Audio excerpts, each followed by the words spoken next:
Welcome to the Spare Parts Racing Podcast, your podcast for all things motorsports. With your hosts, Sean Chavarella, Stephen Clary, and Taylor Moore. Hear that music? Hello and welcome to another week's episode of Spare Parts Racing. I'm your host, Sean. And I'm Steven. And this week it's just the two of us. We are down a Taylor. She's doing family things, I think, tonight. And I think also condolences to her because she just lost her dog this week. So, Poor Lexi. yeah, not a good one for her. So it's just us this week. We got quite a bit to talk about. We have the greatest weekend in racing to talk about, and The last greatest weekend on top of it. it is the last because they're moving the Monaco Snooze Fest for next year. So The Monaco Parade is not going to be held at its typical time next year. yes. So unfortunately, we are down to just talking about it. And what event do you want to talk about first? Because there is quite a bit. I think this is, I know I usually try and do this, but I think this is one of the rare times where I think this is the only way to do it. I think we need to go chronological, and we need to do it from, so when did we last record? Tuesday on the 20th? Last Tuesday, right after. And yeah. I think the next day news dropped, and it was big news regarding one of the events. So I think we almost have to go like day by day and sort of walk through it chronologically. Okay, if you want to walk through all this chronologically, we can. I think it makes the most sense. Like rather than Okay. because, and especially with, I feel like anytime you get a guy doing the double, it also counts. But like realistically, Monaco's the only one you can put out of place. And even then, there's a lot of stuff in there too. Yeah. So depending on how much of the comments we want to get into, can also go through that. But anywho, let's go through chronologically, starting not with anything on like the actual weekend, but like the Wednesday. So we did cover that Penske cheated. They had their attenuators bonded on two of the cars, and they got punted back to the field. What we didn't get, which came out the very next day, was that Roger brought the hammer down and fired Cindric. Who else was it? Cindric and two other members of senior leadership within Team Penske's IndyCar program, and was basically like, yeah, we're this is 2 years in a row. We got to show some that there's some integrity in this sport. So yeah, well, that's what we talked getting rid about of last everybody. week, right? Like on the back of, I guess, the whole Penske controversy, we talked about there needs to be some kind of accountability, right? Something has to happen. Something has to change. You can't have the guy who's heading the sports, his team, cheating. So the fact that Roger just went, okay, F it, all you top guys fired. He's trying to save face, 100%. And I think everyone can be like, you know what? Good job for doing something. You can't just be like, well. Especially when you look at it like, Cindric got caught cheating last year with the hybrid issues to start the push to pass at the start of last year, where they had the push to pass set, I guess, on the hybrid mode and could use it infinitely. Okay. Got caught cheating with that. While he was suspended for the 500 last year, they ran allegedly Newgarden's illegal car with the attenuator. And then, I guess bust this year. So, for him getting the boot, I feel like it's kind of really 3 strikes, you're out. Yeah. But on top of that, And well, I was going to say, like, on top of that, you can see, and we'll get to the, I guess, post-Indy 500 stuff. They're now really giving a shit about tech stuff. yeah, So- and I think that's something, and again, we'll go through all of this. It's something that I think was brought into the light by Cindric's, and well, I won't pin it fully on Cindric because three guys got fired. So, But he was the head of the team. He was the head of the team, So the three guys fired, obviously IndyCar team president Tim Cindric, I already talked about him. IndyCar managing director Ron Ruzewski. I'm gonna say that I'm saying that right. And IndyCar general manager Kyle Moyer. So again, three members of senior leadership that would have overseen the cars. I guess maybe less so for the general manager, but at the same time, still accountable.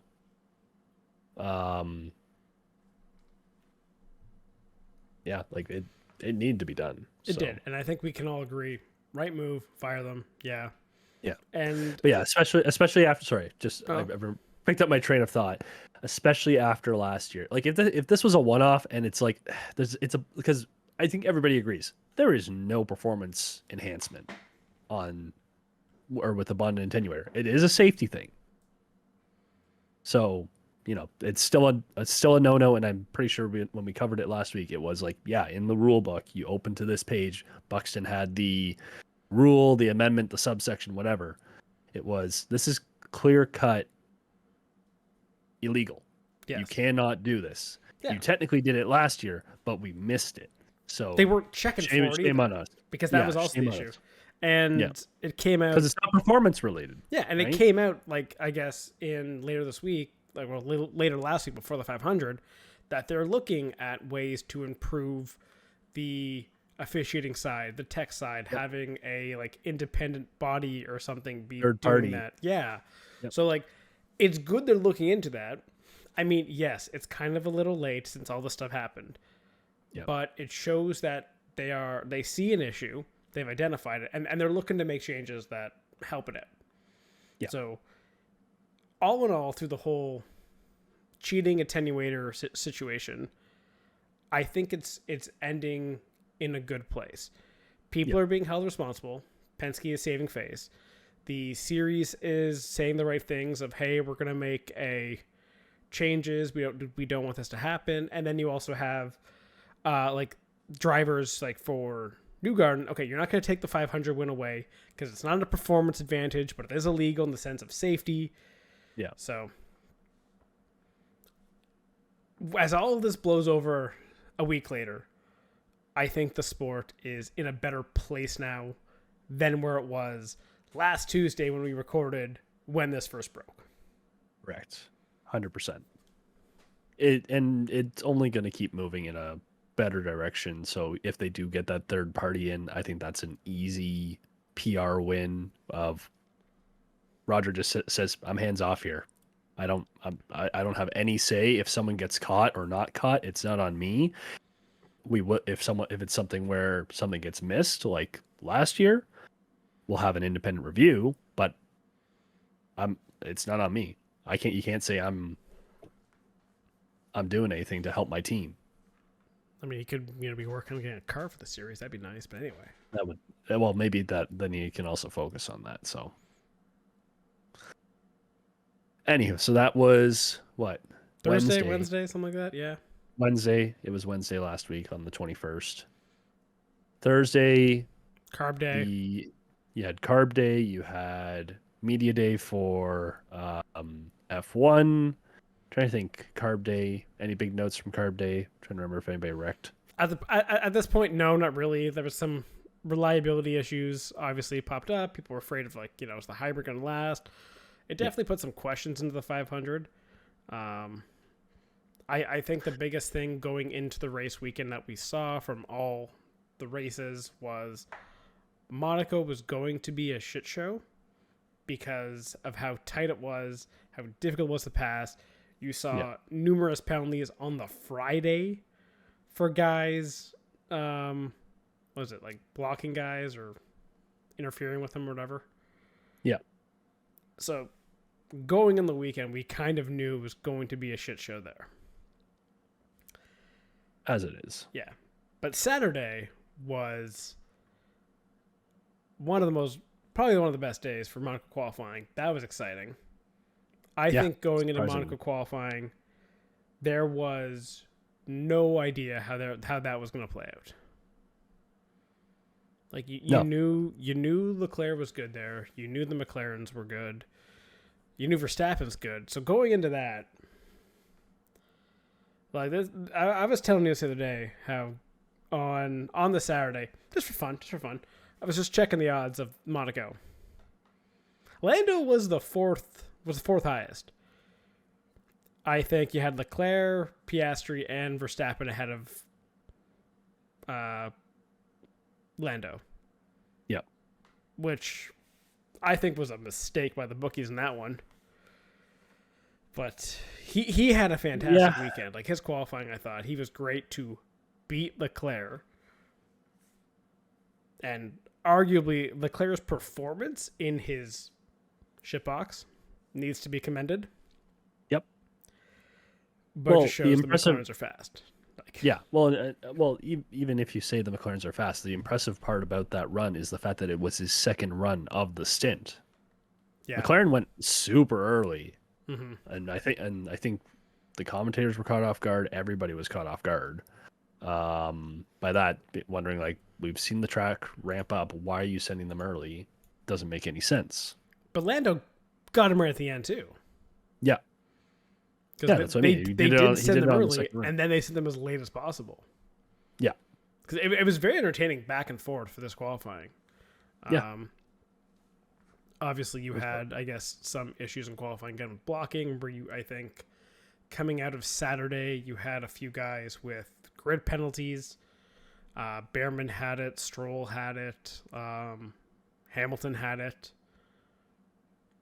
Yeah. I think on a Saturday, though, the biggest shock of a terrible Saturday was Mercedes. Oh, their weekend was screwed by the fact that they couldn't put their cars in the right spot.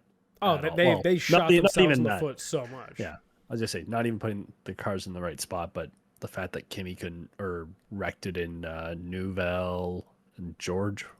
What was George? I can't remember what George did. Did he have an issue, or was he just slow? He had the power issue. He lost power and sort of just drifted down. Oh, right. They had to push him down. Yes. Yeah. So yeah, Kimi's mistake and George lacking power. Yeah, that did him in, and honestly probably could have just packed up and gone home with how Monaco is. I loved looking at Mercedes this weekend because it was, I feel like the epitome of like trying nothing and expecting something to happen. Yep. Because not only did they have disastrous qualifying where they were way out of position, basically, what were they, 16th? 15th, 15th and 14th, I think? Or 14th, 13th, something like that. They were the last two cars in Q2. 14, 15. Kimi was technically the first one out of Q2 because he crashed. Yeah. So to start there and do nothing. You had early safety car. Maybe you want to pit there. I don't know. Yeah. You have given how every other team that were close together in Monaco tried to do something clever to give a gap, to space guys out, the fact that Mercedes did nothing is shocking. Yeah. Well, and we'll sort of transfer into the actual race on Sunday now, I guess. So it was not entertaining racing-wise.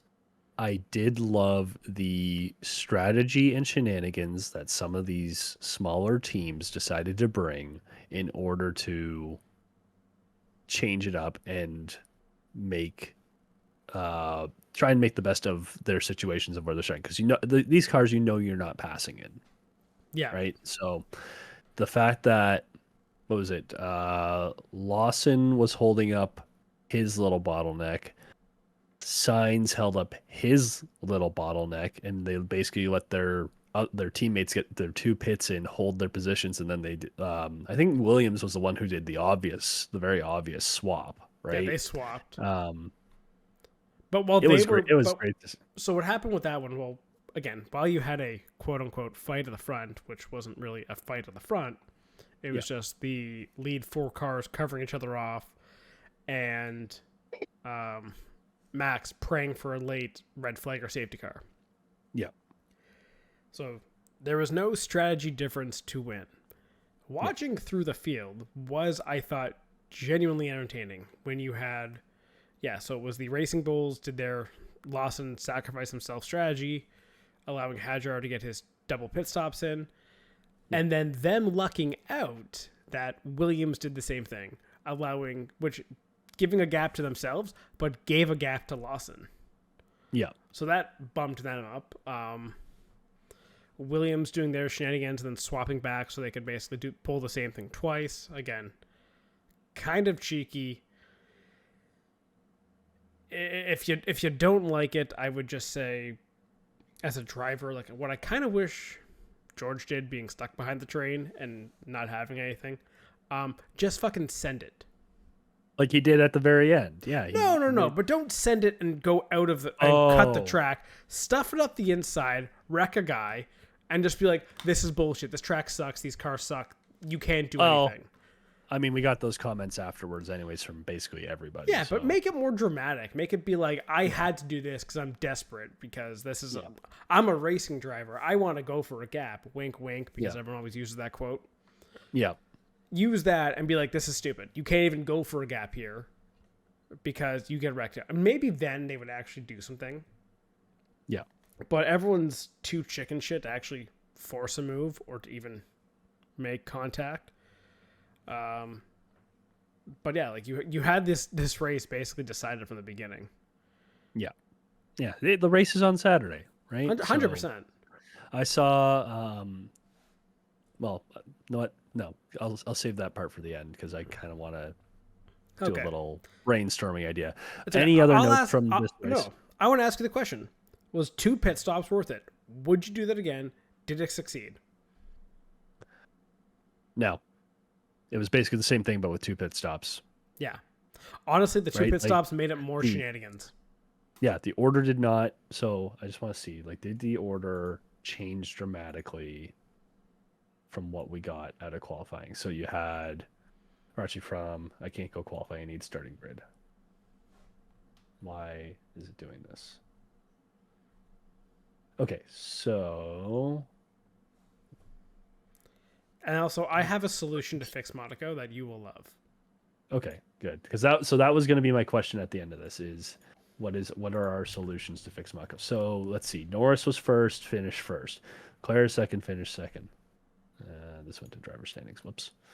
Piastri third, finished third. Verstappen fourth. Hamilton gained 1 spot. Yeah, it's because Alonso fucking died. Yep. Hadjar dropped 1 spot as well. Alonso dropped out. Man, so he has no luck this year. As an Aston Martin fan, Jesus Christ. Yeah.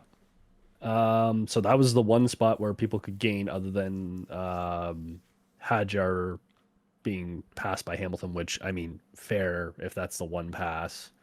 Also, who was it? Bortolello that wrecked in the first lap, trying to go around the outside? Yes. Of Kimi, or Kimi stuffed it up the inside on him. No. I think he tried to go around the outside, just ran out of room and put it in the wall. No, I think Kimi went up the inside on him. I thought he was trying to go around the outside. Anyway, he ended up in the wall. Amazed he kept going. Yep. Did you hear his radio afterwards? What? Kimi better watch himself in Spain. Oh, fun. Yeah. Good luck getting close to him in Spain. Exactly. Maybe if he's getting lapped. Yeah. Yeah. There was also the one weird moment in the race where who was it that hit the wall and lost his front wing, and they just left the front wing there. And I don't even know. They did it. They cleared it under local yellow. But what they did essentially, it was on the exit of the chicane out of the tunnel. Someone hit the wall. Was the wall? I thought it was the wall. Maybe it was Gasly's wing. If it was, that would make sense that it was Gasly's wing because there was a wing on the outside there, basically, and that would make sense because I'm watching the replay now and I'm just trying to see where that. It was Gasly. I remember in the cool down room after the race, the guys were saying like, listen to them talk. One best thing ever is listen to the cool down room. Yeah. Where they just debrief for themselves. but they were saying like, hey, what was weird with that yellow? Like, why wasn't that a VSC or a safety car? And like they were saying like it should have at least been a VSC. Yeah. But it wasn't, and they cleared it somehow, cleared the debris during race conditions. So hats off to the marshals in that one. I think it was still so early. Everybody was still bunched up, right? And that you have like a full minute after the last car goes by. It wasn't necessarily bunched up, but it was. There was the gap between the groups backing guys up. Yeah. So. But anyway, back to the two-stop thing. So you think it's a failure? Yeah. Well, again, so I'm just looking here. There was like so Gasly dropped out. Alonso DNF'd. Other than that, like no one really changed positions meaningfully. Like the point scorers all would have been point scorers, with the exception being Sainz getting promoted because Alonso dropped out. Yep. That was it. Russell finished 11th instead of where he started 14th. But I mean, a Mercedes back there probably jumps a couple spots on the start. Colapinto dropped out, or he gained a couple spots, it looks like. But yeah, like no one in the top 10 really swapped spots. Yeah, well, if you look at the spots gained, Alonso gained spots because he wrecked. Well, he blew his engine. Gasly wrecked. That's a spot gained. Yeah. And Bortoletto binged on the first lap. Yeah. But he kept going at least. Yeah, like I don't see where removing one of the pit stops really changes anything in there, right? Yeah, not at all. So. Other than maybe someone does something slightly different and gets a safety car later on. And that's the thing. It's so that you have to go deep into a hypothetical of, well, what if a safety car comes out on X lap because someone's running on older tires, a tire punctures, and you have to get really into it to really find a possible different outcome. I feel like Stephen Strange looking at a bunch of different outcomes and finding like I had one different outcome of like 13 million. And it's where someone punctured a tire and brought. Or where they all binned it. No, they all binned it in the first lap. Like the F2s? And the Porsches, yeah. That was hilarious. Back-to-back races. They all just pile up in the first corner. That's the only way Monaco would have been exciting, if they all piled up in the first corner. That or... It almost happened, though. Man, that lockup on the front, I'm like, oh my God, it's happening. Because Norris was locking up, going right in there. And he would have taken out Leclerc, and then I'm sure everyone would have just piled in there. Yeah. That would have been great, but no, didn't happen, alas. Nope. So, I mean, like any other real notes from this? Again, like there wasn't a whole lot of changes. We can talk about. We can talk. I was gonna say we can talk about Russell saying "screwed" and cut the corner.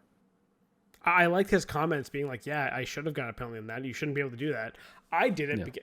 Like, let's be honest. Russell did that as a form of protest. Yes, 100%. He's just like, no, this is stupid. I'm sick of this. I'm just going through. I'll take the penalty. I wish he had done it sooner, because then it might have actually worked. He took a drive-through penalty and still finished in the same spot. I know. That's what I mean. He could have. It's so dumb. Yeah. So do you want to hear my solution? Yeah. Okay. So that was gonna be the questions. What are our solutions? Let's brainstorm some ideas. My super easy one, or the one that I saw, was you just run the race or the qualifying as a race, essentially. And it's just a time trial. Whoever wins. You run in two separate groups, so there can't be really any shenanigans. How you do the track ramp up, I don't know. Yeah, that's hard to do. And then Sunday is a charity race, and you get like go-karts or the Lego race cars, and you just put the drivers in that, and it would probably be way more entertaining. That was I'd have to find the tweet that suggested that. That was the best suggestion I saw. No, I hate the idea. It's stupid. It's not going to happen. You got to work within the confines of F1's stupidity. Yes. So here's a suggestion. Might have a couple here. First one, you run the race. Qualifying is qualifying, but you have qualifying trim and race trim. You want to run the race, no front wings, no rear wings. Okay. So like super old school car. You are Like just 50s. chassis and wheels, and it's all mechanical grip. Okay.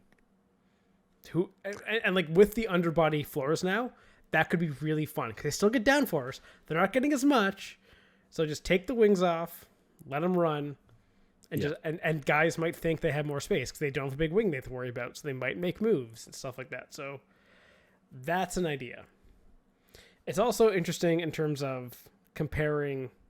Did you see the passing of like the Formula E tweet where they had how many passes they had in their race in Monaco versus how many passes No. F1 No, had? I didn't. Yeah, find that one. I'll see if I can find it. Because yeah, they were basically shitting on F1 there. I'll see if they posted it. Because yeah, they had a bunch more passes, but people were saying like, well, it's you can't really compare the cars. It's not fair. And I think the truth is, I think the Formula E cars have smaller front wings.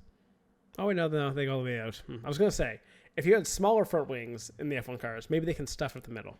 But Yeah. So they had 194 in their first race, 167 in their second race. I think Which F1 had 9. Yeah, I was gonna say, which some of our if you're quite astute at math, I think those numbers are both higher than a single digit. Yeah. Those cars are smaller by about, I think, 1.5 feet. But that's what you need for a tiny ass fucking track like this. I'm just saying, take the wings away. That if you take the front wing away, that cuts off at least a foot of the front of your car. Yeah, I'd say you just go back to like a 2000 style car. They just still for didn't this pass race. well back then. No, but there's so much downforce in these cars. Like, it's not about driver control. Monaco should be all about driver control, driver precision. Put it back in the hands of the driver. So that's my first option: is get rid of the wings. Yeah. Second option: fuck, these tires are stupid. Like, Mercedes could have done the entire race distance on one set of tires in the beginning. Yeah, well, that's what I'm pretty sure that's what Albon basically did. Or was there was one driver that was still out there on like a hard set of tires, I think it was the no, it was a Mercedes Mercedes. car. Yeah, it was both of them with like 10 laps to go. They hadn't pit. I think Kimi pit with like 3 laps to go, and then with like 1 lap to go to get his. And he was on mediums. I don't think he was on hards. Yeah. So the tires are stupid. Yes, and that I think extends to multiple tracks. Yeah. No. But here's how you make Monaco more fun. You embrace shitty tires. Yeah. Hi, Pirelli. F1 here. You produce this type of tire all the time, and we never actually get to use them because our cars don't even drive in these conditions. Yeah. So give us your blue wall rain tires. We are going to race Monaco only in rain tires because finally rain tires get to be used. They're shit and they will fall apart and you will get multiple pit stops. Yeah. And drivers will have to basically figure out how to do it. You can still have your qualifying on your fancy ass slicks, but make your race, you have to drive wet tires only. Yeah. I did see someone, I can't remember what it was, but I think it was like you bring like the soft, the intermediate, and the wet, and you have to use all 3 sets. Oh, that'd be fun too. But no, because we saw the softs can go the whole fucking race distance, so fuck that. Yeah. So those are some fun ideas, I think. Yeah. I mean, realistically, you just need to make the cars smaller. I think that's really the only way to get it, like, on track excitement. Because even if you do that, you're gonna get was it just like it's strategy and drive slow and make the tires last. So that'd be my only pushback on that solution. Yeah, and like for like the new regulations, like they're coming in 2026 or whatever. You need, like, if you want good regulations and good racing on Monaco, build your regulations around Monaco. Yeah. IndyCar does that with the Indy 500, where the Indy 500 is what they build the car around. Everything else just works after that because it's the series and you're going to have to run it anyway and it's going to work. Build your regulations around that track, and then have other teams figure it out the rest of the calendar. Yep. But no, that's not going to happen. So we're stuck with No. a parade around Monaco and the race being decided on a Saturday. Yep. So. Yep. Anyway, after that race, we had, I would say, the highlight of the weekend in terms of spectacle. I thought you might have thrown the Coke 600 up there. Either way, I guess like I would say for the spectacle of the event, the 500 is honestly one of the biggest events now in the world for racing. It has been some time. I would say in the last 10 years, the 500 has grown as an event. But this year specifically, I was like, wow, I'm amazed how much buzz I am seeing in other things around this event. Yeah. Like there was way more content produced for it. There was way more, I would say just like other internet buzz you would see, like other articles and stuff popping up. So I thought for the 500, it is really regaining that spot in like, I don't say like American culture, but like in the subconscious of American culture kind of thing. Yep. It's not like people are confusing it for like a NASCAR race anymore, which used to happen. Like the Indy 500 is a thing. Yeah. And it is its own thing. It's a standalone event and it is massive. And we saw that with it being sold out. First time in 10 years. The local blackout lifted. You saw its biggest TV numbers. That is an event. So, yeah. Again, they call it the greatest spectacle in racing. Honestly, it's pretty good slogan. So, yeah. I'll give them that one. The race itself. What would you say? What would you give about the race? I sort of go in different directions because it's tough when you have a rain delay to start it. It was 45 minutes roughly? I think it was like 30 of delays. Yeah. 30. So, or maybe it was 45 with McLaughlin, or before a green flag with McLaughlin wrecking out under the pace lap. Like it was good. It was not great. This was not an all-timer, I'd say. Definitely but it was definitely not like the shittiest Indy 500 that will ever be run. Like it was okay. It was okay. And you know what? You're going to get that sometimes, especially when the situation plays out how it was. It was intriguing until about probably 20 laps to go, right? 30 laps to go when sort of the last pit stop cycles came through and we knew we weren't getting that late safety car to really change things up. Everybody had done their last stop. You weren't going to get someone who gets a miracle safety car that, lets them pit, come out fresh tires, and they try and run the field in front of them. So, yeah, like it was like I'd give it like a 6. 5.5, 6 out of 10. That's fair. Right? Like, I don't know. Maybe, like, am I missing something? I don't think so. Like, to me, this is like a tale of two races. The first 100 laps were utter chaos. Exactly. You could not stay green for a pit cycle, which got a lot of guys on alternate strategies. I think it really shook up the field of what was going to happen. You had guys dropping out, like, in various ways. Again, McLaughlin dropping it on the pace lap, kind of hilarious. We start the race under yellow, go green with the traditional 3-wide start despite the race already starting. I thought that was wild. Marco crashed back to yellow immediately. We get like the first, I think, runs in. Who was the second yellow?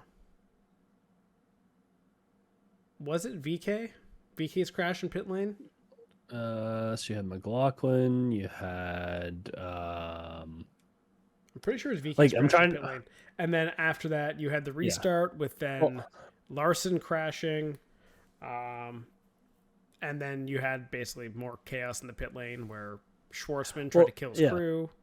Yeah. Well, I was gonna say that's what I was gonna say is that there's so much random stuff. I'm trying to remember what got called a yellow and what didn't. You had Dixon on fire before the first green flag. Yep. You had Rossi catch on fire. His whole car caught on fire. That was not a full course yellow.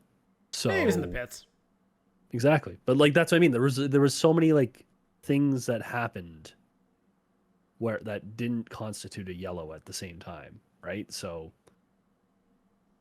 but yeah, I think it was VK.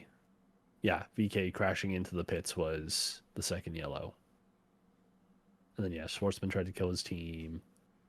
Yeah, that was lap 82. Then Larson crashed. Yeah, so like we had a good run there, and then it was another crash. Then we had another good run, but first half of the race, utter chaos. Second half was let's see now how all these strategies play out. And going into those last pit stops, we had no idea. Yep. Like me and you were watching this together, and we fucking jokingly at the we didn't even mention this to each other, but at the time, Ryan Hunter-Reay looked like he was in a great fucking spot. Yep. Him and Daly on the alternate strategy looks really good for like a good 50 laps. Daly had an issue that killed his pace for some reason. But I was going to tell a story of how we didn't mention this to each other, but both of us on our phones just didn't even like say anything. Just put a bet on Ryan Hunter-Reay at the time to be like, oh, he's looking strong. He might win this. I think within 5 minutes of us doing that, he had his issue in the pit lane. And we just turned to each other and be like, I put a bet on. I just put a bet on. And that was a good laugh for us. That was the fastest turnaround from a bet ever. Yeah. It just goes to show our luck. But then, again, pit stop cycled through. You had, like at one point, like Devlin DiFrancesco was leading the race. Yeah. How many laps did he lead here? 17. Like what? Which kind of brings me to the point I want to get at the end of the race, where you had the fight for the win between essentially Ericsson, who nailed his strategy apparently to come out ahead of Palou. Yeah. Don't know how he managed that, but he did. And then the lap cars in front of them, well, not lap cars, but cars fighting to stay in the lead lap of, I think it was Foster and DiFrancesco. Yep. Who are teammates ahead of the leaders, working to stay ahead of them to stay in the lead lap. And in that battle behind them, Marcus Ericsson blew this race. Yeah. Yeah, Like, that was like just randomly just leaving left the it door open. Yeah. It was I think you sent it to me. The I don't know which Cars movie it is. It's like Cars 2 or 3 where it's Cars 2. Inside. What? Move to the outside? And then move to the outside, just cuts up the middle. What is he doing? honestly, like that was so bizarre at that moment that he just honestly, I think that was just a complete lack of judgment, and I think Ericsson just didn't think Palou was going to do it. I think here's my thought. I think that Ericsson was thinking back to last year of Palou is going to sit on my ass until the last lap and try and slipstream past me. So I do not need to throw a heavy defense down in order to block that, because I don't think he's going to come. Yep. And he got caught napping. Like, realistic. So he had the fuel advantage over Palou. He just had to sit behind the two cars that were sitting on front, because, like, the fourth car in line should not be able to pass overly easy without a major tire advantage. 100%. Right? Like, he did not have to do a whole lot there. And what he could have done is pass one of the lap cars. Yep. Put a car between you and him. Yep. But he did not. That, I was going to say, that does come with the risk of, having the lap car do something and he gets collected.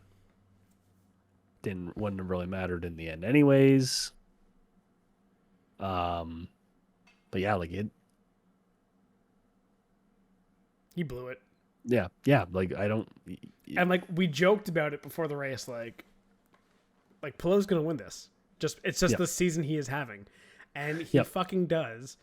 And on the fact that he won this race, Pelot did. And like I'm looking at like thinking of who's gonna win this weekend in Detroit. How do you not also take Pelot? Yeah, because last year Ganassi also dominated this race.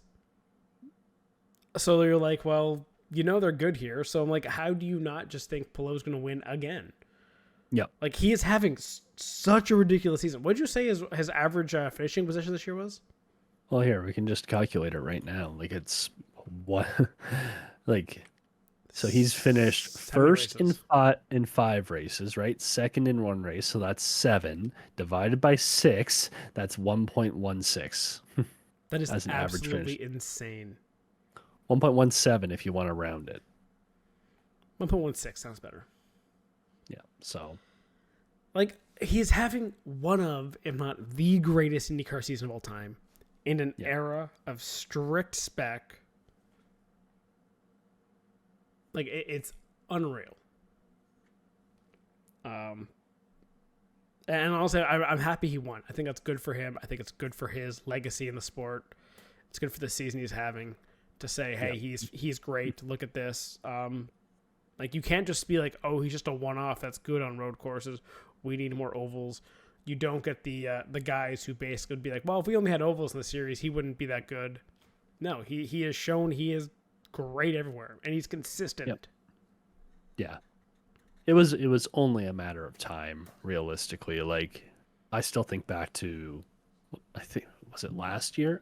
Pretty sure it was last year where he had the incident on a restart coming out of the pits, and everyone's like, oh, his race is done. There's no way. And he comes back and finishes like 6th somehow. Yeah. Despite having to come around the pits again, starting at the end of the line. It was stupid. Just stupid. So, yeah. And I mean, so the other thing is, I don't know if I should be happy or not that Pelot did make that move and won the race on track with what happened afterwards with Ericsson.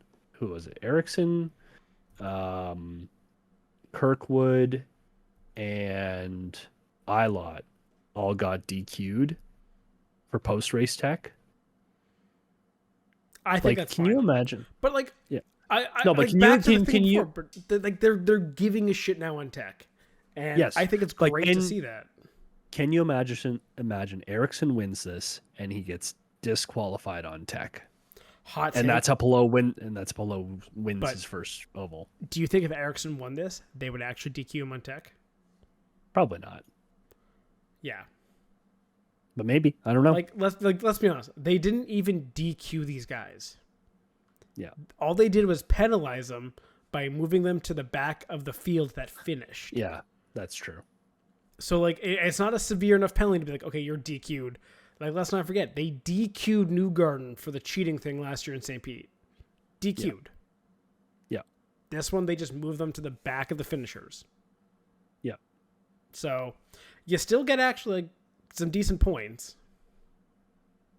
I think you finished... Wait, was it back of the finishers or back of the grid they got moved to? Back of the grid. Okay, because they're 31 through 33.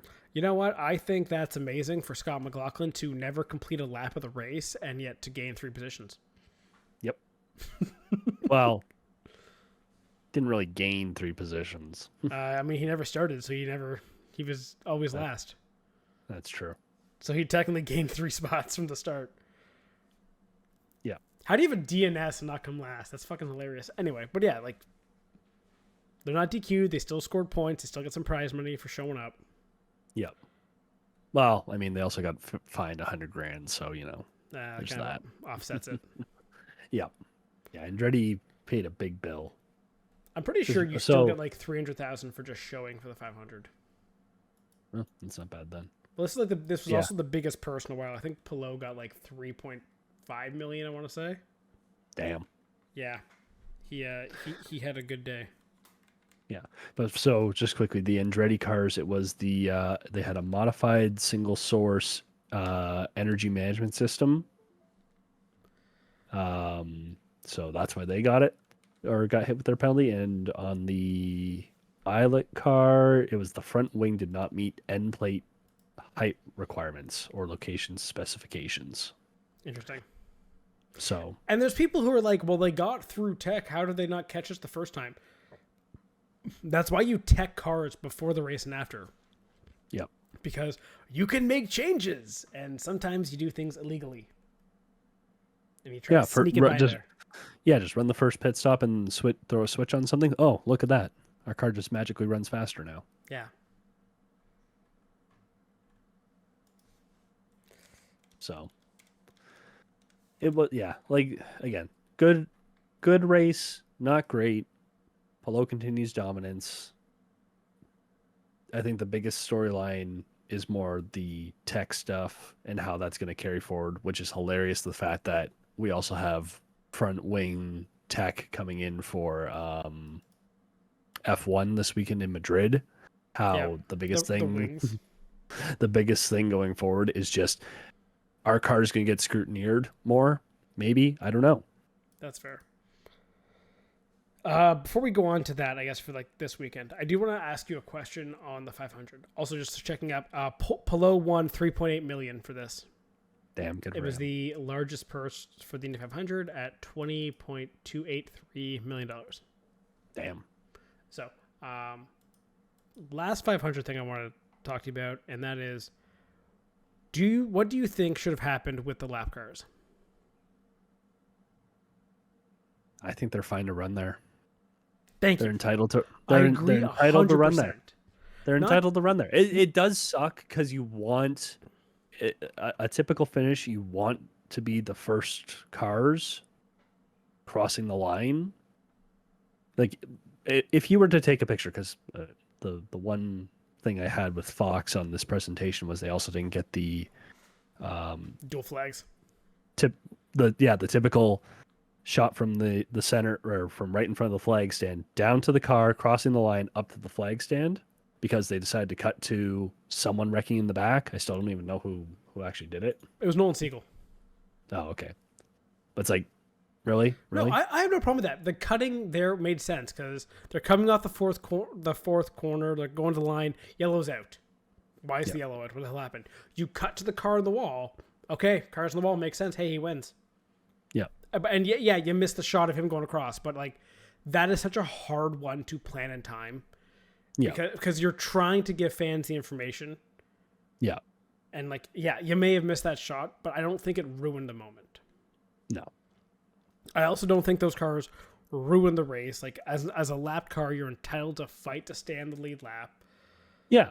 Well, okay. So what happens if they let the leaders by with like 20 to go, and then someone or Siegel wrecks it with 15 to go? Okay, now shit, we're a lap down. Yeah. Fuck. And let's not forget, one of those cars a lap down led like 15 laps the race. Yep. It's not like DeFrancesco was a slow car. We saw that he could lead the race. Yeah. I mean, he couldn't do a fucking start for shit, but like that's a different story. Yeah. But he is a fast car that, had strategy played out, could have been in the front of that grid. Yeah. Here's the question you ask people who say that it ruined the race. If they're doing that lap 67, are you upset? No. I mean, you shouldn't be. So why does it matter? You run the race the same regardless. Like, you don't make special rules. Yeah, if they're incredibly slow and they're actually slowing down the pack, sure, get them out of the way. Yeah. But at that point, I think they would have gotten out of the way regardless by themselves, because they would realize, oh shit, we're slow. Yeah, I agree. Like, it is unfortunate that people want to blame them for being in a position they should be in. But again, do not blame the drivers, blame the cars, because this is what the series has done. And these cars are so close to each other now. Yeah. That you can be a lap down and be almost a lap down and be as fast as the leader of the race. Yep. Okay, finishing off, I think, our talk on IndyCar also, we have to talk about Kyle Larson, which will lead us perfectly into the 600. Yeah. Oh, the fact that he didn't even make it halfway and there's still like a decent amount to talk about is hilarious. Is there a lot to talk about? Well, okay, so there was the McLaughlin crash where I sent you the video, right, where Yes. they do the onboard of Larson and someone on his radio says fucking idiot. And Larson gives Yeah. him a sarcastic thumbs up. Yep. That whole thing, which the McLaughlin response was hilarious because he basically just tweeted out, tweeted out Larson's crash and said something about best driver in the world. Yeah. Just hilarious. But apparently they've chatted and they've patched things up, so they're fine now. Whatever. Honestly, there was some hilarious comments and stuff after the race. Like my favorite one was Marco Andretti and Alexander Rossi. Which one was that? And Andretti posted his clip. He's like, my Indy 0.5. Oh, yes. And Rossi, I think, commented on it of like, he's like saying like, oh, I think that's generous, being like 0.5. Yeah. And Andretti replied to that with being like, oh, yeah, you were on fire today. Yeah. Nice. So, yeah. Hilarious. These guys' ability to also like, make fun of themselves. Yeah. It is better than any other series out there. Yes. Like they can chirp and they can take it. Like Yeah. you couldn't, if you could imagine a NASCAR driver or an F1 driver chirping guys like this, massive news. NASCAR, well, no, NASCAR, the news isn't the fact that they were chirping. It's the fact that there was a fight afterwards. Fair enough. So, but yeah, for Larson, yeah, I don't know if he's going to be doing the double again. I kind of want him to, and this can be a discussion with how NASCAR's run. So, did you listen to Teardown this week? No. There was a very, very spirited debate between Jeff Gluck and Jordan Bianchi on who is ruining the double. Oh, really? Yes. It was a good 15 minutes. It got heated. Okay, without even knowing anything that they said, if I had to quickly guess who's ruining the double, yep, it's NASCAR. That's what Jeff said. Jordan was very much on the other side, thinking that IndyCar is ruining it. My question is how? Apparently later start times. Though it hasn't really changed. It's maybe changed 20 minutes, which is not ruining it. Yeah, if anything, I think NASCAR is ruining it with the sense of oh no, if you do not make this race, yeah, you're out of the playoffs, basically.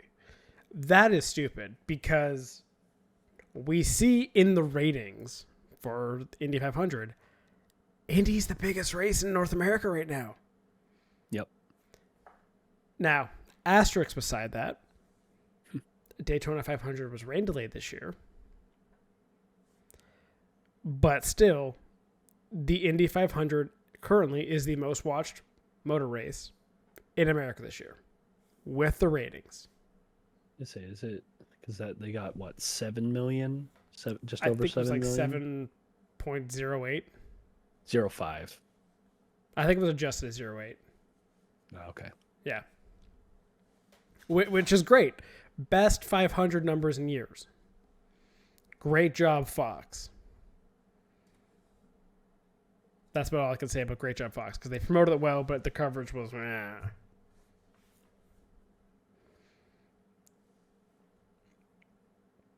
Anyway, I guess, right. We're kind of getting ADHD'd here. Back to Larson. No kidding.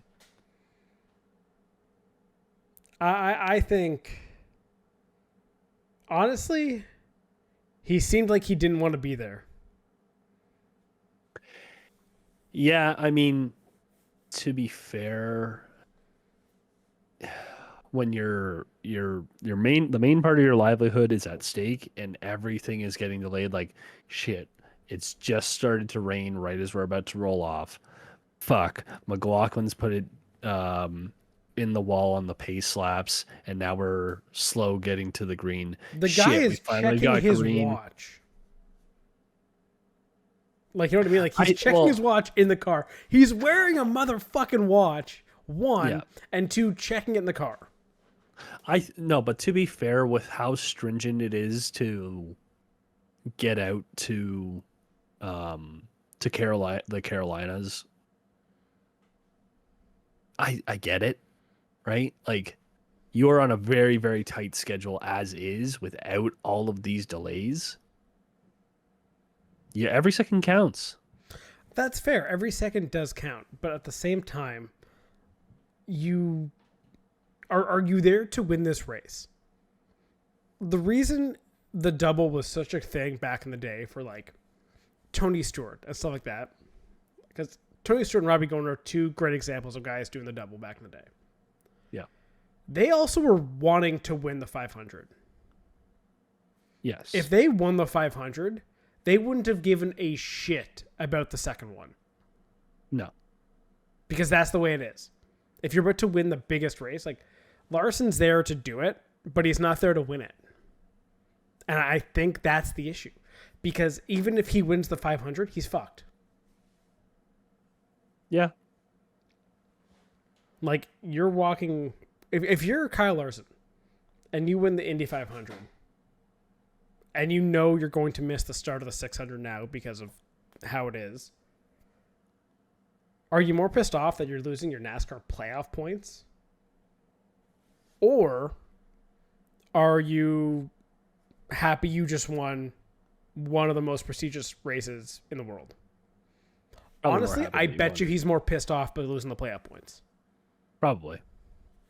So back to the argument of, I guess, who's ruining the double. NASCAR with their stupid rules in terms of like playoff eligibility. NASCAR with their stupid fucking playoffs. And what else? Yeah, it's kind of basically it. Maybe Hendrick Motorsports for not renting a jet that goes Mach fuck over to Carolina. Yeah, put him in like a Blue Angel or something. 100%. Get him there in 5 seconds. Might be too many G's on the body, but Yeah, just teach him to administer his own IV and hydrate and do all that shit. Actually, with how quickly you'd get there in a Blue Angel, you could probably like sit down, have a quick rehydrate. That's true. You actually give yourself more time before you actually have to hop on the plane. 100%. Yeah. So. But yeah, I don't think we'll see a lot of NASCAR guys do the double until something changes with that waiver or the waiver process. Which I would, if you want to keep the rule, fine. I think you do need to make an exception for situations like this. I get so. The argument on the NASCAR side of it is you have your own fan base to tend to. They're paying for your star drivers. They want the star drivers there. If one of your star drivers isn't there because he's driving in another series, that's an issue. Which, okay, on base, that is fair. At the same time, and Jeff tried to argue this as hard as he could, you have one of your drivers advertising your sport and drawing more eyes to it by trying to do something that has rarely been done. NASCAR would argue that he's just helping IndyCar. He's not helping NASCAR. Guaranteed. And that's the problem, is that they don't see how it,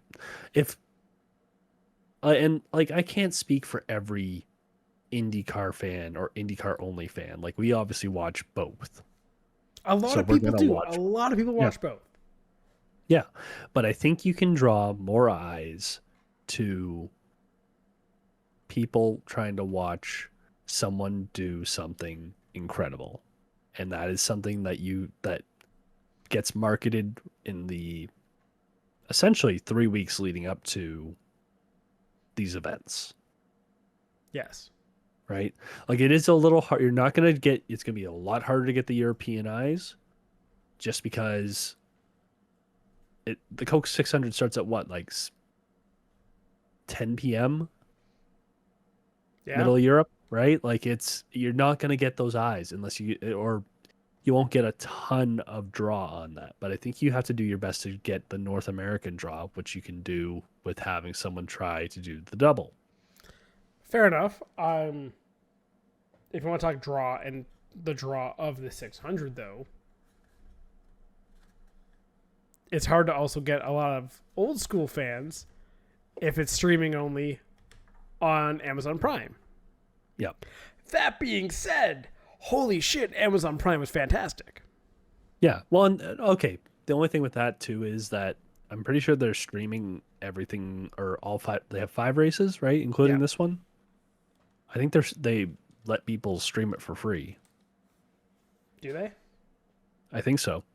Just as like a come try it, and if that is the case, again, I don't have that concrete, but if that is the case, what a way to advertise your next 4 races on Amazon only. You had pre-race, you had a long post-race where you got drivers involved. Oh my god, them cracking a beer with Chastain after the win. Yep. Amazing. Absolutely amazing. Like, that is some post-race stuff, and like, again, you just don't get that coverage nowadays. Yep. You don't get dedicated coverage to an event. Like, even when we were watching like the 500, they just cut away from all the post-race stuff. Yep. And like, had to go seek it out. Yeah. So like, I think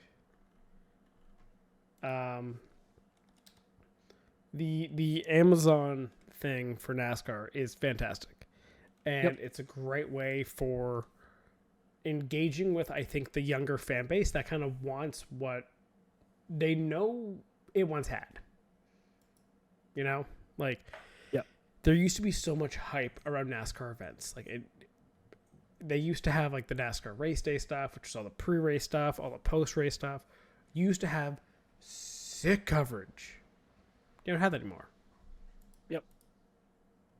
It's all slotted. Yeah, everything is slotted. Everything's time. Like, it's nuts watching the Indy 500 to also get a, hey, if you're looking for the UFHL or UFL game, whatever the fuck it is. Yeah. You're going to have to wait. It's over on Fox 1 or 2, whatever the hell it was. It's like, it's nuts to me. You are saying that in the middle of the biggest event in terms of like, of the weekend. Yeah. But hey, that's the way network TV is now. Everything has its slot. You are paying a buttload of money for everything. You're trying to get as many eyes as possible, and your pre-game, post-game stuff or post-race stuff, it suffers. It's not just a motorsport thing. I think it's across all sports. Yep. And I saw one thing also about like the Prime. It's like they weren't trying to dumb it down. This was a broadcast that they're not trying to make like, oh, for the average fan to understand. No, they think that if you're watching this, you get it. Yep. And they talk to you like you know exactly what's going on, and it just has such an old school, authentic feel to it. Yeah. Well, that's what happens when your team is Adam Alexander, who was your play-by-play, Dale Earnhardt Jr., and Steve Letarte. Yeah, and also at the end there when you have Jeff Gordon there as well. Yep. Like, it's hilarious the stuff they did in this one, and just be like, wow, it's what they want. I don't know if you saw Larry McReynolds' interview this week, basically defending, I guess, the Fox side of things. I mean, like, we can't do that. Like, you know, like, yeah. It's like, oh, don't blame us. It's not as good. It's like, no, we can 100% blame you guys for not being as good because you don't care. Maybe not you as in like the individual person on it, but the network does not care. Yeah, not you, Larry, you, Fox. Yes. NBC, whoever. And arguably, when it comes to Amazon, as we've seen this with other sports, yeah, I'd be okay with Amazon taking over more coverage and more sports. If you get extended coverage, yeah. I've been saying this for fucking years. Stream it. Do not put it on TV. Stream it. It is the best way to consume sports. F1 TV, fantastic. If you can get NASCAR on Prime all the time, oh my God, that'd be amazing. Yeah, well, it's dedicated coverage, right? Like you're paying these people to be there regardless of if it's 20 minutes, 30 minutes, an hour and a half for bigger events, whatever it is. They're there until they're like, yeah, I think we're done for tonight because we're slowly slipping into overtime, and we just don't have anything else to talk about, really. We've broken down every lap of the race. The biggest talked to the way... winner, talked to the guy who finished second. Here's the thing also. The best way you can also grow a sport is by having your own fans excited about your sport. Yep. F1 exploded in popularity because of Drive to Survive, but also because it got a combination of new people interested and old people talking constantly about F1. Yeah. And if you're excited about something and you're talking about it all the time, it's hard for other people not to go, well, what's all the hype about? Yeah. So if NASCAR and Amazon nail these and NASCAR continues to have coverage like this, that gets fans excited. No one likes fans that bitch about their sport. Yeah. Everyone wants a sports fan to be like, oh, did you catch that? No, I didn't. Oh my God, you missed the greatest thing ever. Oh. Yeah. Well, I'll have to note that for next time. Yeah. We didn't even talk about the race yet. No. And it was like good ending. Oh, it was a fantastic race. It was fun. Like, this just makes me not want the Roval. That's funny. That's I think that's slowly coming up more and more with I said that last year after this because like they just race so well around here. It's a combination of kind of old school feeling, not quite necessarily the pack racing, but like guys can get runs and depends how your car is set up. Like, it's really funny where some of the guys who were the favorites, I think, in the first little bit of the race were not there at the end. Like they kind of fell off. And then you have a guy like Chastain who started last. Yep. Came through the field, won it. I can't remember. I wish I saw the stat. There was a stat of like the last person to do that, and I can't remember who it was now. No, but I have a different stat for you. Hit me stats. Your best restarters in the Cup Series this year, so not just this race, this year. Net positions. Ross Chastain is first at plus 74. Damn. Ricky Stenhouse Jr. is second. Do you want to guess what his net restart rating is? So how many positions net he's so gained? Chastain is 74. Yep. Stenhouse Larson's third, Byron's fourth, and Bell is fifth. Okay. I'm going to go with second is 36. 33. Oh. Not even half. Larson's plus 32, Byron's plus 25, and Bell's plus 25, which is crazy. Well, to be fair, I will say Chastain's always out of position. I was going to say, to be fair, it's a lot easier to gain spots when you're not leading a lot of races. Yeah. Where your Larsons, your Bells, your Byrons are typically up at the front. At most, they're gaining maybe like 4 or 5 spots on restarts. Very true. So that's one thing. At the same time, to be over double the next closest guy is also insane to show how good Chastain has been on restarts this year. I mean, when you get 4 stages. Yeah, and that's the other thing. When you're guaranteed X amount of restarts, it's gonna pay off for you eventually, and it did this week. To be fair, he did have also the fastest car in practice before he wrecked it on Saturday. Yeah, that's the other thing. He did this in a backup car. Okay. Which is nuts. Okay, backup car, quote unquote, because they literally just went to the shop, grabbed a new car because it's like 30 minutes away, not even. Brought it back to the track. Okay, here's another car. It's not hard to have a backup car anymore because it's all the same car. Like, true. Back in the day for like when it was like the old sheet metal cars, the Gen 4s, yeah, those cars were each individually built for tracks.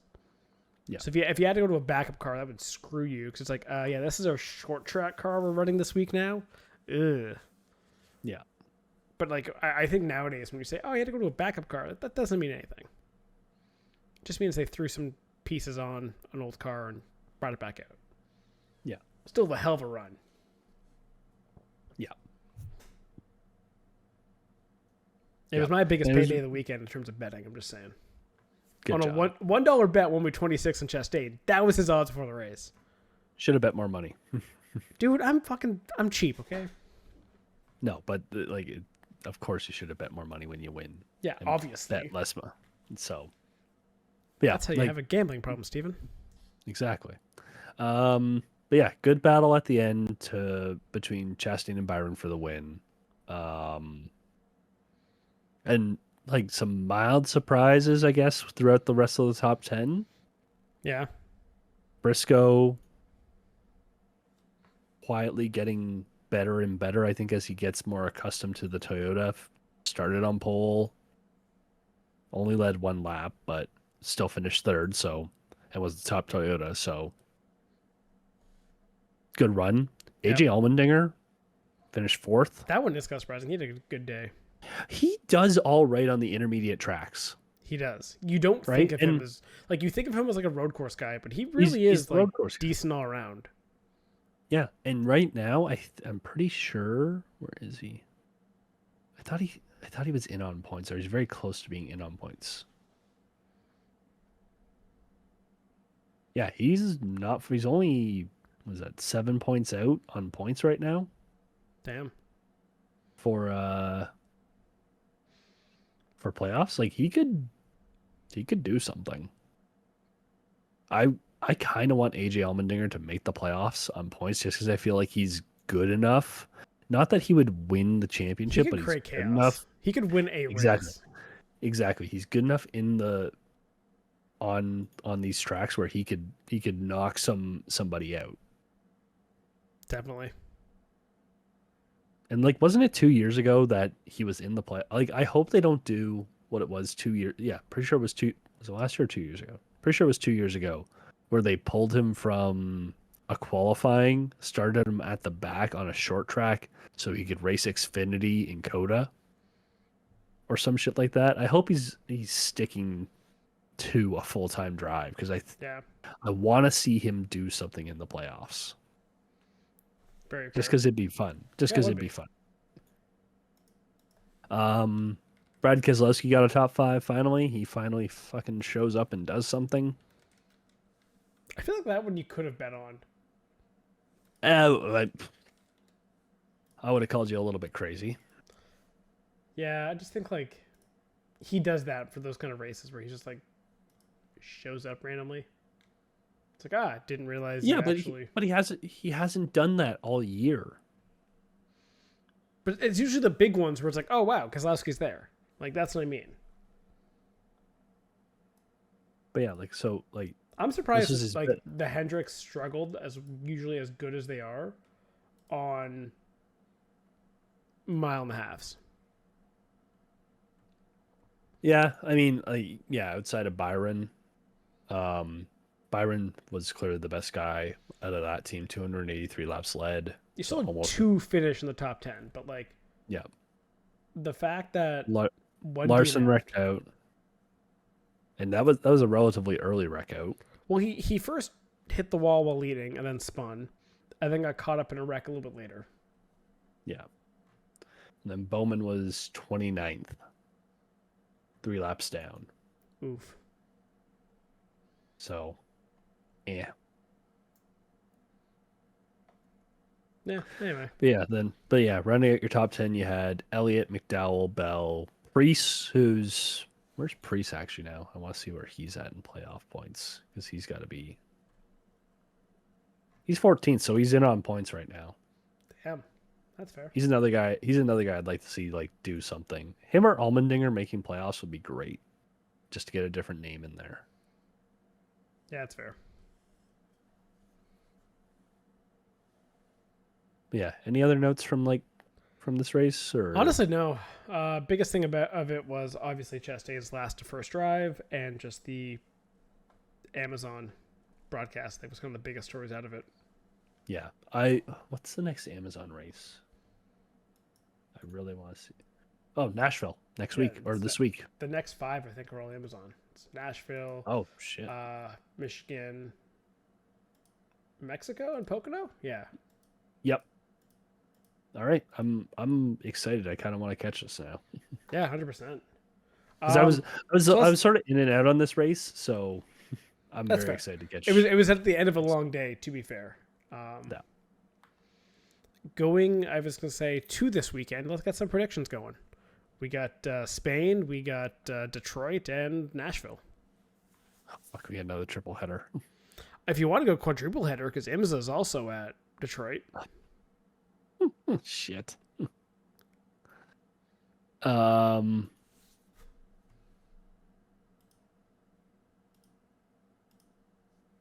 trying to think of what order I want to go in here.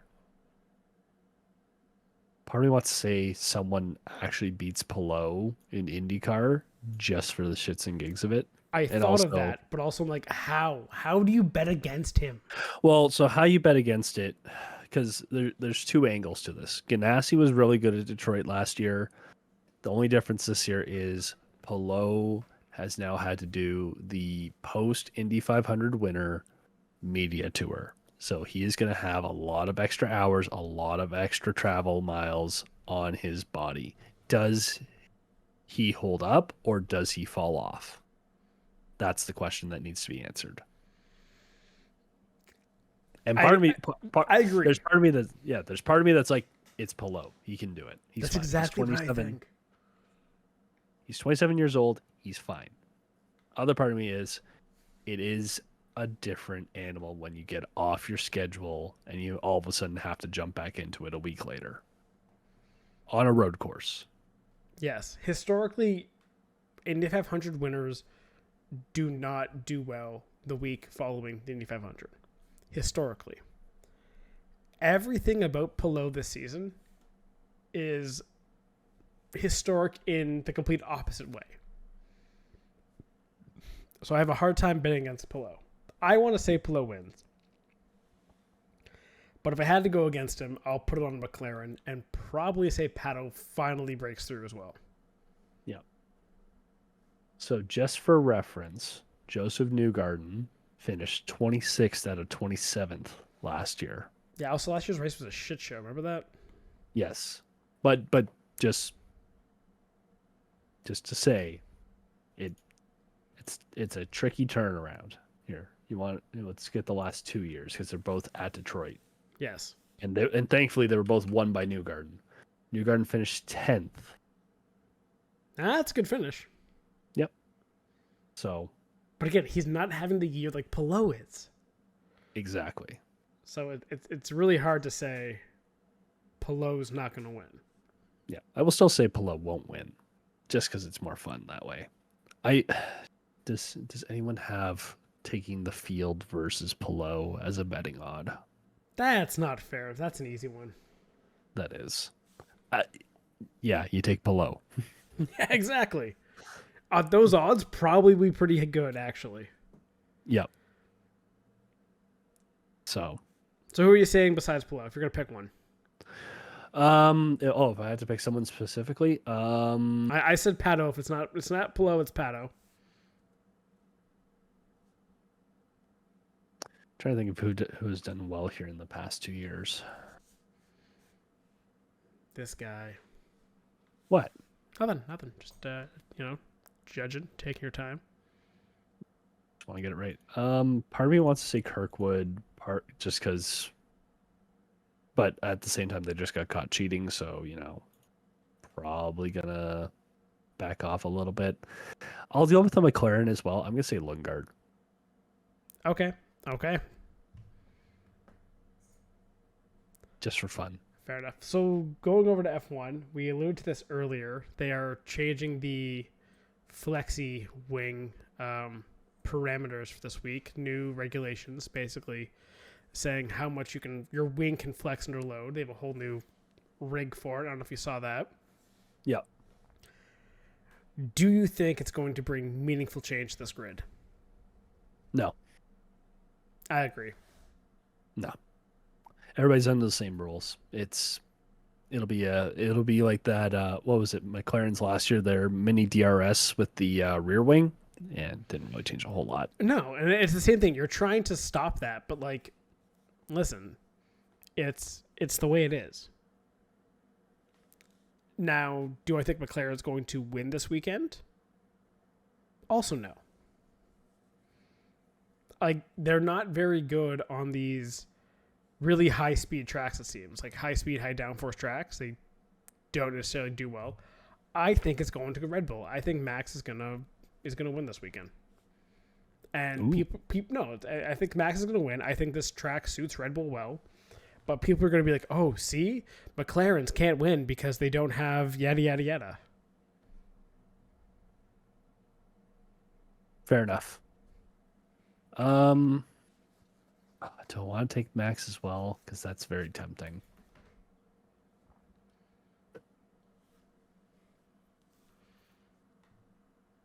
Part of me also wants to just randomly throw out like a Ferrari. Oh, shit. I didn't actually realize Taylor was here. Okay, Leclerc did all right. It would be hilarious actually for Ferrari to win this weekend and just give so much hope to Ferrari fans of like the wing changes mean everything. Ferrari's gonna come back and win. Yeah, it would. And then hilarious. just next race, that's like double DNF. Oh, that'd be very funny. And that's also the other thing that's giving me pause. I'll say Piastri gets one back on the board. He'll find a way. Fair enough. It's hard to not take my guy. That's fair. NASCAR, Nashville.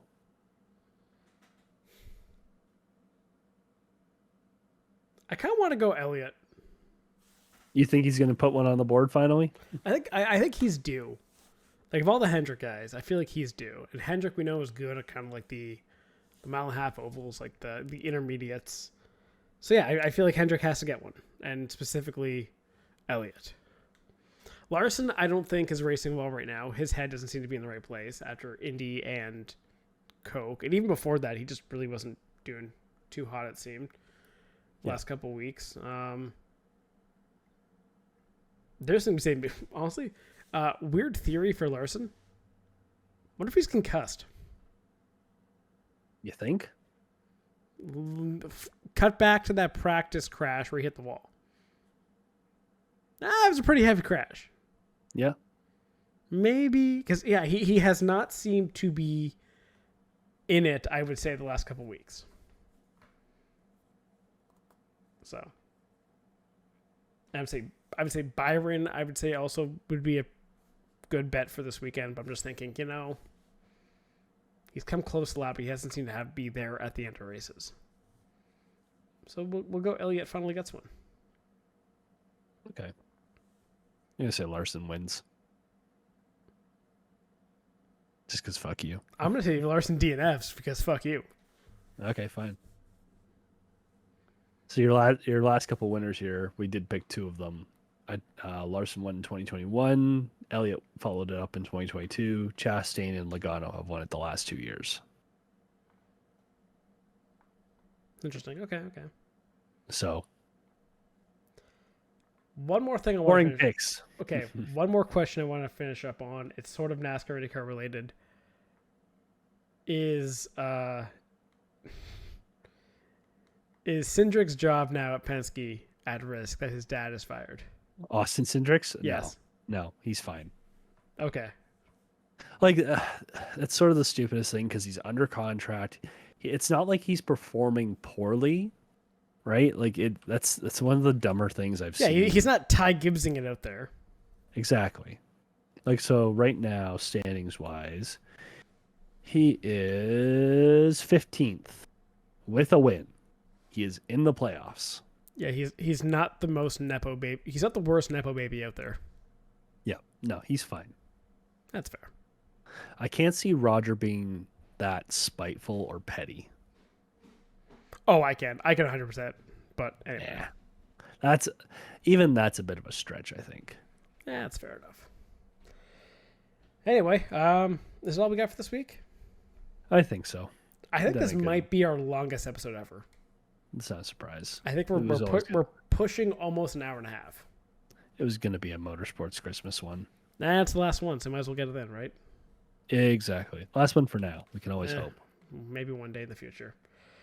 On that cheerful note, thank you very much for listening to this week's episode. We'll be back next week to, again, talk all things motorsports. And please remember to give us a like, subscribe, all the fun things. And yeah, we'll see you next week. Thank you and goodbye. Thank you for tuning in to the Spare Parts Racing Podcast. Remember to subscribe so you don't miss an episode, and follow the show on Twitter at Spare Parts Racing. That's Spare Parts RACIN, and on TikTok at Spare Parts Pod. Follow the hosts at Sean Chavarella, at Stephen Clary, and at Tay Moore.